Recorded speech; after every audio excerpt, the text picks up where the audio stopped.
fictional friends, and welcome to another episode of Fully Booked. I'm Megan. And I'm Shireen. And it's August. We are finishing up summer in some way, shape, or form, although honestly, right, we still have a few weeks I know, left. although honestly, I don't know about everybody else, but like really here, it stays hot until like mid-September at this point. Oh, sometimes even longer. Yeah, global warming is real. Anyway, I don't remember this being a thing when I was a kid. It was proper fall in September when we were children. It was like cold. You have to wear like a light jacket and stuff. It's just not the case anymore, so... Anyway, since August is still a pretty great month for, beach days, for traveling, for all that kind of stuff, for just lying around near the pool and doing absolutely nothing, we figured what would be a better way to kind of end the summer season than to talk about rom-coms. What else would you do, right? What is the other thing that you read the most during the summer? In a lot of cases anyway, rom-coms, honestly. Well, I mean, my whole life has become consumed by these in the summer. Since, book talk became a thing. Oh, yeah. For like the last couple of years. Yeah. And it's kind of fun to like, I don't know. You're really good at like, kind of finding these big ones and actually reading them. I'm almost less likely to do that because I have this tendency to like go down a rabbit hole of like, oh, well, here's one that's supposed to be good and here's what's suggested based on it, of like 7 or 8 other ones that are slightly less well known, and those are the ones that I'm going to pick up and I'm going to read. I'm like, which is like the number one trending book right now? This is how you wind up with Colleen Hoover all the time. You do this to yourself. But then, you also wind up with like Tessa Bailey and like people who have slightly more fun books, obviously. I will still say that my favorite recommendation that I picked up from Book Talk was We Were Liars. I love that book. That's like a totally different kind of genre as well. Oh, I know. And it's like, but it's summer. Like, it is because it's summer set at like a summer place kind of thing as well. So yeah, for sure. It's true. But anyway, we figured we'd kick things off this month, and I had been taking a look at like, rom-com adaptations that had been made into films that like maybe I hadn't watched, like maybe we actually hadn't seen. Isn't that fun sometimes to actually watch a movie that we haven't seen before? Yeah. And I came across the fact that apparently 2 years ago they made The Hating Game into a movie. Did not know about it. I've read the book. I read the book like a while ago. It's been at least a few years, I think, since I read it. And I was like, wow, holy shit, look at that. That was like a pretty big one for a while as well in like the rom-com kind of book sphere. I completely missed that one, but it was funny because when we started watching the movie, I was like, I'm sure I've seen this opening scene before. You might have. So I think I like started watching it and then was like, and turned it off. Probably. Yeah, that's it. Because sometimes you just have to be in the mood. Totally. For something. For a rom-com. Oh, it's true. No, it's true. Because I've done stuff like that where I like started watching something and been like, oh, fuck, this is stupid. And I've like turned it off after like 15 minutes. And then 3 months later, I've been like, fuck it, I'll just watch the whole thing. And I watch it and I'm like, oh, I didn't hate that. Yeah, no, it wasn't that bad. Yeah, you just really have to be in the mindset. Yeah, that's it. For a lot of different genres, I find you just have to be in the mood for like the kind of, because so many different genres have like tropes to them and specific kind of like steps that they follow, and you really have to be like in the mood to actually see them in action or read them in action, because they could be irritants otherwise. Exactly, that's it. If you're not in the right mindset for them, if it's not like the right for you, like you're not in the right mind frame, sometimes it's the time of year, it could just be like your own mindset at that time, you're just not going to enjoy yourself at all. Yeah. So, August rom-coms. So, our August rom-coms, and today we were talking about The Hating Game. Trapped here day after endless day with my one maniacal nemesis. 4 complaints this week. 4. This is the period when you take a period and put it... that donut hole away or I'm gonna shove it up your... You two are the worst part of my job. We're going to be hiring a managing director who will oversee each department. The job is mine, Shortcake. If you get the job, I'll resign, just like you will if I do. But I'm incapable of giving you that pleasure. Well, it's not the first time you've said that to a woman, is it? Are you and he, like... Which was released in 2021, like not that long ago. It? Yeah. It was like in the pandemic days when like nothing made sense. Well, it probably just mostly went direct to like video on demand and it got lost in the shuffle somewhere. So if you saw it, but you might not have done. Released in 2021, and it is based on the novel of the same name, which was, I forget. Okay, yes, The Hating Game was published originally in 2016. Thank you. Sorry, that was bothering me. Anyway, and yeah, as far as I remember, from what I remember seeing recommendations on like Instagram and things like that too for quite a while. That was one of those rom-coms that like a lot of people would suggest, like reading wise. It was one of those that was just like on a lot of people's lists of like, oh yeah, this is definitely one that you have to pick up.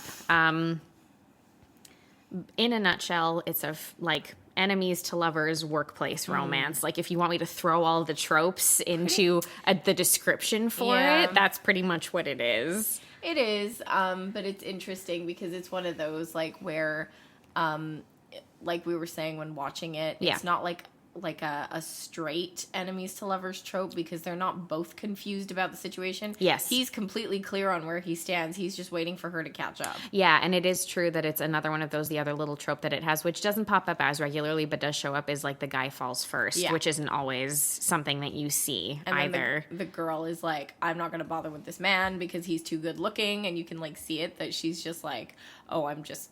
he's not that interested in me. There's no way that he's interested in me because all he, all of our interactions have been cold and hostile and terrible. Pretty much, yep. So, yeah, basically. So the story follows Lucy, who is basically, that's it, like an executive assistant at a publishing agency. She was working for a particular publishing company, and they were about to go belly up, so they had to merge with another publishing agency and kind of like amalgamate and become one. Yeah. But they have very different vibes, very different styles. The initial publishing company that she was part of was obviously a lot more like very literary, like very much we're looking for good literature. Yeah. We want art. We want like actual good books, whereas the other company that they merged with called Bexley Books, I think, is like basically like a fast fashion publishing type of situation. I got the feeling that there was a lot to do with sports or something. Yeah, that's it. A lot of that kind of thing, and a lot of like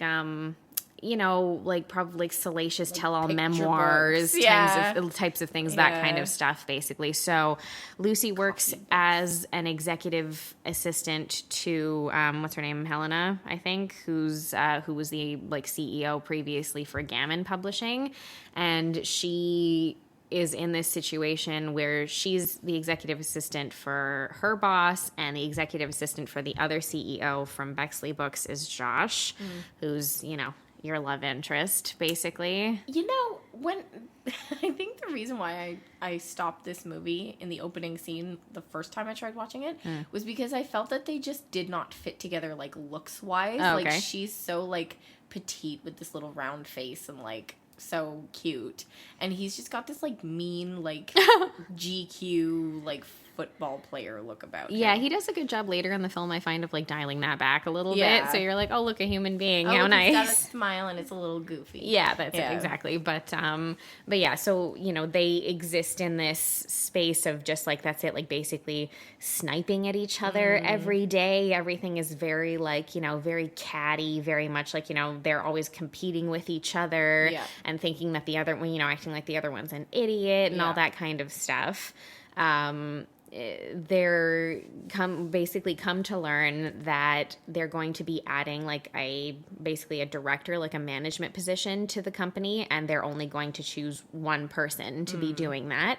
And so, of course, obviously, Lucy and Josh will both be applying for this job so that they can advance, which means that they'll be in even more direct competition than they are. Yeah. But they're in competition, it seems like, with everything with each other on a daily basis. Yeah. Like, they mimic each other's movements just to piss the other one off. Yeah. They do all kinds of things. It's just very confusing. Again, like, that whole mimicking thing, the opening scene, I was like... I genuinely thought that the love interest was going to be somebody different because of like how, someone else. Yeah, because of like how much animosity. Yeah, I was like, this is just how do you like recover from this? You know? That's it. So anyway, basically what happens is that you can kind of like slowly but surely over the course of like a little bit, at first with the first couple of opening scenes, you're like, whoa, what the fuck? What is this going to be? But as more conversations kind of happen between the two of them and things develop a little bit, you're kind of realizing you're there and you're like, there's like some weird sexual tension here. Yeah, like serious sexual tension. And you're like, is it manifesting itself as anger? Yeah. Like as rage? Because that's what it seems to be doing. It's very strange. Just like we don't want to be attracted to each other, but here we are. So, and basically what that leads to is Lucy pretending that she has a date one day. So she has a sex dream about him and she's uncomfortable. So the next day she goes into the office and she, you know, like dresses up a lot. She says she's going to get into his head. Yes. So she dresses up a lot and stuff, and it does catch his attention. But they do that stupid rom-com trope where she falls when she's walking, which I'm always like, oh, God, okay, not everyone's going to do that. Because no woman can walk in a straight line without the help of a man. In high heels. Like, she's always going to fall over, and you're like, okay, that's dumb. Anyway, and of course, you know, alludes to the fact that she has a date later, and he's like, oh, great, I'm going to the same place where you have a date, so I guess I'll see you later. I mean, she's like, I'm going to be at this place at 7 o'clock. It's like, why would you tell him that? Like, that's weird. Seriously. So she goes to see one of the guys in like the graphic design department named Danny, and she asks him out on a date. Basically, she kind of forces him out. Sort of, yeah. And he is kind of interested in her, so he's like, okay, because like, you know, Lucy's pretty, so why wouldn't he be? Really, like, you know, she's nice, she's attractive, So zany, he's like, goofy. Okay, why not? Yeah, like she's like the kooky, quirky girl, and obviously Josh is like the straight man, quote unquote, who's like very boring seeming, but he's not a bad person. Anyway, so of course, obviously, Danny readily agrees to this, and we have to shoehorn in here. I don't even know how I'm going to explain this to everyone. Danny, as a character, as like he's really sweet, very like, you know, intelligent, but very goofy, and just like one of those people who spurts facts at you about like random stuff, like without prompting. Like it just kind of comes from nowhere, and it's like turned up in a rom-com way. If you stripped that away and made him into less of a caricature and actually a human being, he would be Shireen's husband. Like I don't know how to say it any other way. We were watching it and I think we were both thinking the same thing, but we're like, wait. I was waiting for you to say it. I was like, at first I was like, no. I'm like, I'm not going to say anything because, like, maybe I'm just kind of being, like, overly, I don't know, whatever here. And then I think the second scene he was in, he said something, and I just looked at my husband, and I'm like, oh, my God, he's you. And Megan just burst out laughing. She's like, oh, my God, yes, he is. So throughout the rest of the movie, everything he said, it was like to the T, something that my husband would say. It was actually a little bit weird. It was a little bit strange. It was like a little uncanny. Yeah, like, okay, because like I've read The Hating Game, and from what I recall, Danny in the book is a nice guy, but he's a much more bland character. Like he's just like, you're a nice guy, your other potential love interest that you know she's never going to be really interested in. He's just that other dude who's there, and like he's nice and everything, but there's really nothing interesting about him. So I think for the movie they wanted to make him into like a more fun character, like a more fun, like interesting actual person for her to interact with, which makes sense.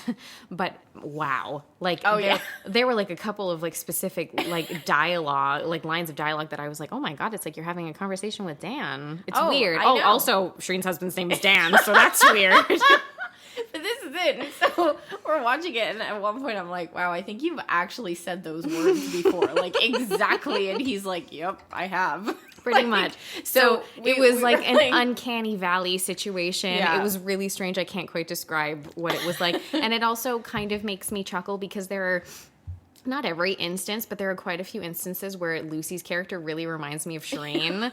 Like she's like her kooky zaniness. She's tiny, kooky, and very ambitious, and I'm like, oh my God, it's like watching you do something, but like you in a romantic comedy setting, like in a very like exaggerated manner, kind of way. Yeah, that's it. So I was like, wow, this is weird. It was so weird. Dan was not impressed with it. He's like, she's gonna end up with Danny, right? And we're both like,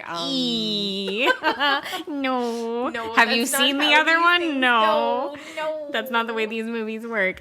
Anyway, so she goes out with Danny, and they get along super well. Like, they have a really nice time. Because he's lovely and because he's a lovely person, that's it. But I don't think she feels like any kind of real spark. And before this, there's this interesting moment, and you get the first, like, full sexual tension moment in the elevator before, because he's like, fine, I'll drive you to your date, because I'm going to the same place Josh is.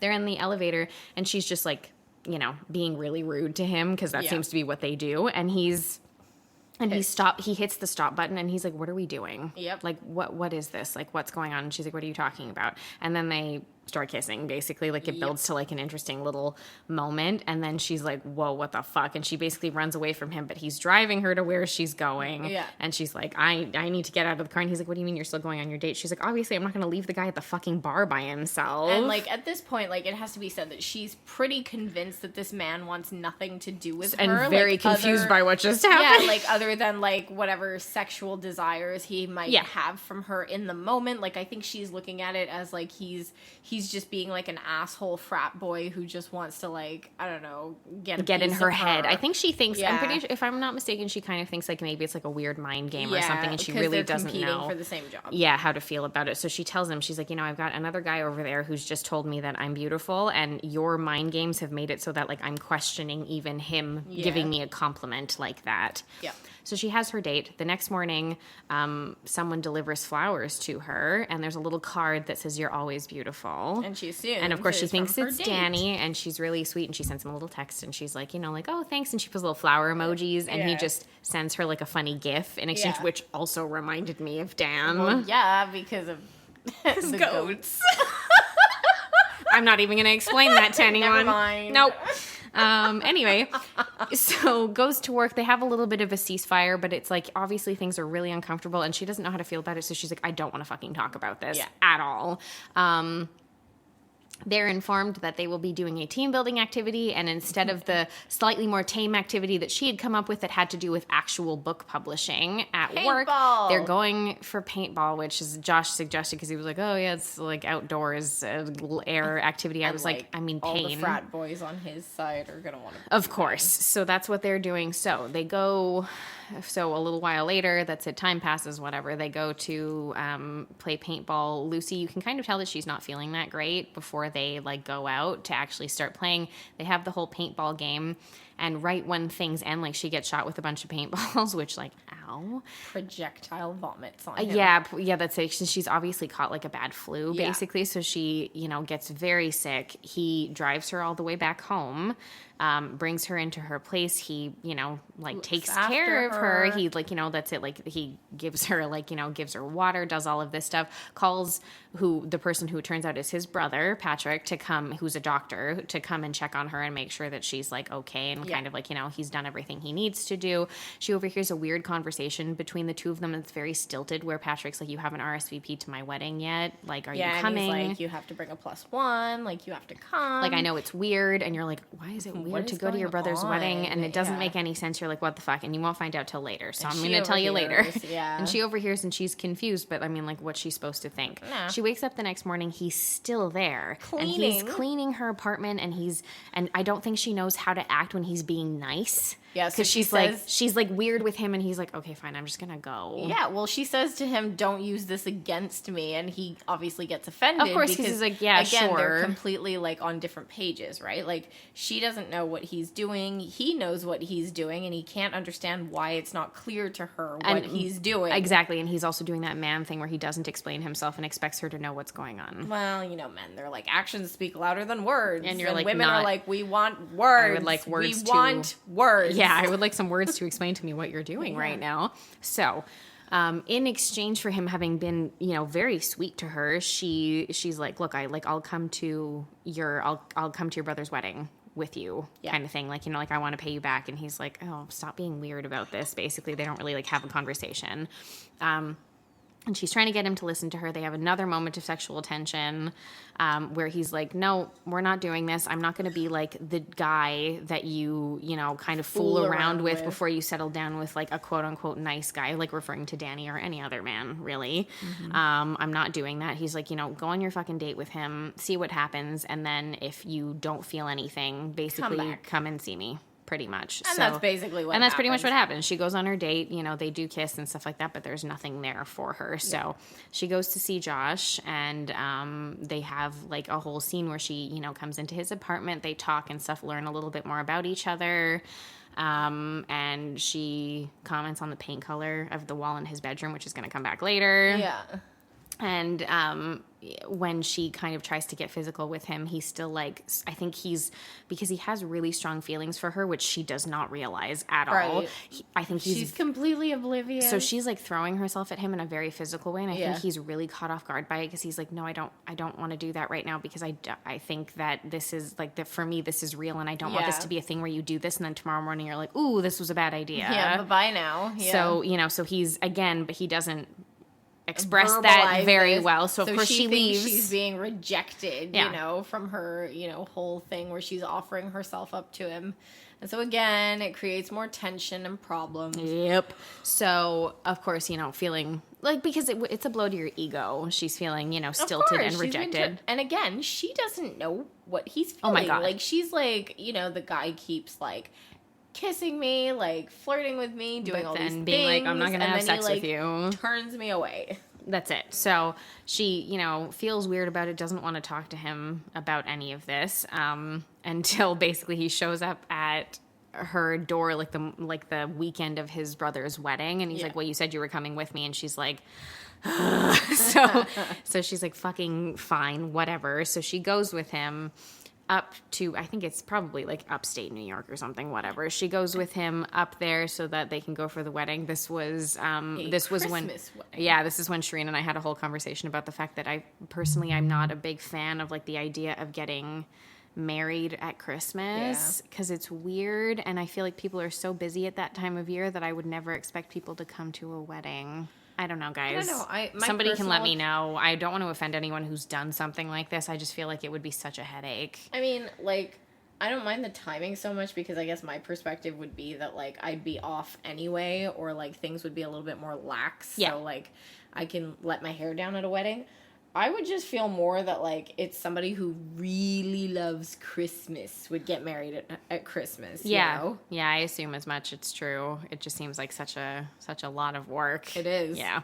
Anyway, they, they go through like several scenes together when they're getting there. Again, they talk more and they learn more about each other slowly but surely. She's learned that, other than himself, all of his, like his brother, his dad, his mom, they're all doctors. And I think his dad's like a surgeon. Yeah. Maybe Patrick is a surgeon. I don't know. Anyway, and he's the only one who chose not to do that. And he also does warn her, like, his dad's not a super pleasant person, which, like, he's not wrong. We'll see later. They get to the like lodge basically that the wedding's happening at, and have a very funny interaction with a character who's on screen for like all of 3 minutes total. Best 3 minutes of the entire movie. Best character. Oh, it's funny with this guy, the guy who's like the front desk person / probably manager or something of like the inn that they're at, named Jaffrey. He's just very funny. It's just like a very quirky, very funny interaction. Shireen was killing herself laughing. It was great. She was having such a good time. I think this movie gave us a lot of laughs. I think between that and like the Danny similarities. Yeah, it was a solid choice. Yeah, it just worked out really, really well for us. By fluke. Yeah. Yes, exactly. So, but of course, then we get the other little added trope of, oh no, there's only one room actually that's available when you were supposed to have two. Oh no, we're gonna have to share a room. Gasp. Yeah. Anyway, so of course, they go to get ready for the rehearsal dinner, and that devolves into sex. Shock. Yeah, surprise, surprise, because we all saw that coming like a mile away. I will say, though, that the leads in this film have pretty good chemistry with each other. They do. I just wish that, like, the scenes of sexual tension had a little bit more build-up rather than just kind of being, like, them flinging themselves at each other, out of nowhere. I find it can be difficult with... like when you take a book like this and make it into film, because in the book, like, you can build your sexual tension. Oh, for sure. Because it's all you're happening in their heads. Yeah, that's it. You're getting narration of everything with people. So I think it's a lot easier to do that than it is to translate it like into like a film version of something like that. So, I kind of get it. Anyway. So they sleep together, and then the next day they go to the wedding together, and they're kind of like, obviously they're getting closer. They're like, figuring out what's going on between the two of them to an extent, and she's very much catching feelings at this point. They go to the wedding, which is nice. His dad is a shit. We find out that the bride used to date the love interest, Josh. wow, I forgot his name. Yeah. And she's like gorgeous. And then now she's like, marrying his brother. Well, she's married his brother, and she's talking to Lucy, and she's telling her all about this. And Lucy has no idea, and the bride is like, well, I thought he would have told you, and he's been talking about you for months. And like, so you're getting this like different side of him. And, the bride is explaining that she dated Josh for a year. Yeah. Realized she didn't have a connection with him and then just left him for his brother. Why did it take you a year to figure that shit out? I get the feeling that maybe Josh didn't feel that there wasn't a connection. Like maybe he felt that, well, I think he says it. He felt that she left him for his brother, and it was like the same feeling of like being second fiddle, being second best to his brother. Yeah, because we're basically like given to understand that his dad has always, of course, favored his brother because his brother really followed the route of like become a doctor, do the thing that the family thinks you're supposed to do. So I think that Patrick's always been like the favored one kind of, and Josh always feels like he's the black sheep, basically, even though, they literally say he has an MBA from Harvard, and you're like, oh yes, such what second failure. Yes, such second fiddle. Oh dear. Oh gosh. Oh, you're such a disgrace. How terrible. Yeah, seriously. Anyway, so obviously Lucy's like uncomfortable with this, but she also like Josh is the person. Like I agree with her in this instance because he's like apologizing to her. He's like, I'm sorry I didn't say anything or whatever, and she's like, you don't have anything to apologize for. Everybody here should be apologizing for how fucking uncomfortable this is. Yeah, because when you learn that, you're like, oh my god, the audacity of Patrick of his earlier, brother, like being like, I know that it's awkward, but like you have to come to my wedding. You're my brother. It's like, I don't have to fucking do anything. I don't have to do anything. It's like, and also I'm like, Patrick, do you have no shame? You're the woman that you're marrying. I've seen her naked. Like, that's weird. It's like they dated for a year. So long. Like, it wasn't like, oh, we were together for like 2 weeks. No. Or we went out on a couple of dates and then she met my brother and she fell totally head over heels for him. A year? Oh, God. Like, and then his dad's giving a speech saying that, like, her marrying Patrick is the best decision she's ever made and stuff. And that and Patrick has never disappointed him, and he's truly like the kind of son that a father could want. And you're like, ew, icky behavior, so gross. So Lucy then proceeds to basically march over to his dad and just start like reaming him out and telling him all the things he's done wrong and how amazing his son is and like yada yada. So like that whole scene goes down, and then they leave, and I don't know, they're like happy for like a hot minute. Yeah, they have a weekend like together where they're, like she's really realizing, I guess, like the depth of her feelings for him, basically. And then Monday rolls around, she goes to the office and overhears like a conversation that she's just interpreting in a particular way, I think, between Josh and his boss, where he's like, saying like, like, oh yeah, like, I told you it would be good if you like let Lucy think that she was going to be able to, he says pet the pony, but anyway, whatever, we all know what that means. Gross. Oh, he's just got, he's like we'll talk about like a character. He's like an exaggerated character, that guy Richard, I think. Exactly. He's ridiculous. Anyway, but of course, like, obviously, like, this is obviously, I think at this point, like, we as viewers kind of know that this is obviously Josh just, like, placating this, like, gross man who's technically his boss. Yeah. By like being like, yeah, great, cool, awesome. No, I definitely don't need your help to beat Lucy. It'll be totally fine. But of course she overhears this and immediately overreacts. Yeah. And is like, wow, he's totally been like playing me. And then we do get like a little arc of her and Danny as like actual friends because like, he's like, I guess nothing's really happening between us. And she's like, I'm sorry, I don't really feel it. Like there's nothing there for me. But I need to vent to you about this dude that I'm boinking. I know, and he's for some reason real cool about that. But anyway, so of course, then there are moments between water bottle. Ignore that. Then there are moments, of course, where like he's also confused because then she's like completely standoffish to him, and Josh is like, what the fuck is going on? Like I don't understand. Yeah, and he's like, what? You're dating Danny? Like yeah, what's like going I don't get it. Like, so it's very confusing. That's it. Anyway, so there's a lot more misinterpretation, misunderstanding back and forth between the two of them. She goes in, she gives her presentation finally to the board regarding, that's it, like, sort of her pitch. The board of three people, yeah. Her pitch, basically, in order to become, like, managing director. Most inefficient way of writing a book ever, by the way. Yeah, it was a weird pitch. Whatever. I don't work in publishing. Anyway, they have like the meeting where they finally announce it, and of course she thinks it's Josh and that he's like a shoo-in basically, but it turns out that obviously, because it's a romance, he'd actually given his notice. He's actually quitting and he's taking a job at like HarperCollins or something. A better job, one would argue. Probably at a bigger publisher. I know. It's like, oh my God, he resigned. He did this for me. I'm pretty sure he did this for him. I also, like, probably also for him. I'm pretty sure it was about 50% for him at least. Anyway, that's it, to take a different job at HarperCollins, and she's promoted to managing director, and so of course they have their little, like closing montage kind of thing where we like, get all of our final exposition, and obviously they're together. And the only thing that I will say is positive in like the work kind of situation is that she gets the job that she wants, and she also puts together a year's worth of complaints of sexual harassment regarding Richard and gives them to HR to be like, yep, here, how about we pass this along to the board and fire this motherfucker? Yeah. Well, isn't he the owner of the company? He's the CEO. Oh, is he? Yeah. You can fire him. Get rid of him. Oh, yeah, you can fire him. Get rid of him. Bye.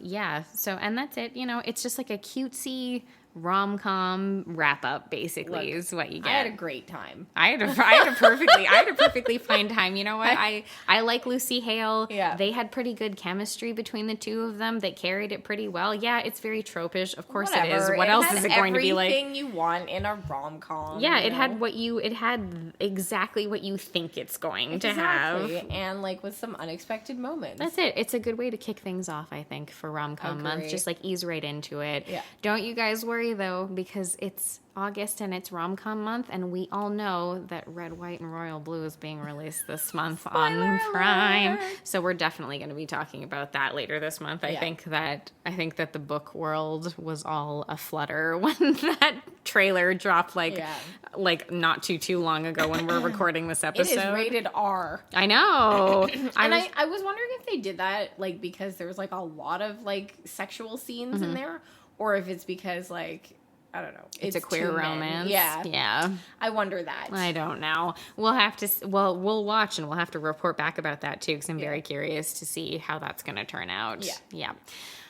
Anyway, have you guys seen The Hating Game? Because I feel like it was one of those that, again, like you said, Shireen, released like during the pandemic, probably got like no time at all. Slipped under the radar. Slipped completely under the radar. No one knew that it existed. So if you guys have seen it, you can definitely let us know about that over on Instagram at fullybookedca and on Threads at fullybookedca as well. And you can check out our Facebook group at facebook.com/groups/book was way better. But until next week, guys, keep on reading. Thanks, everyone.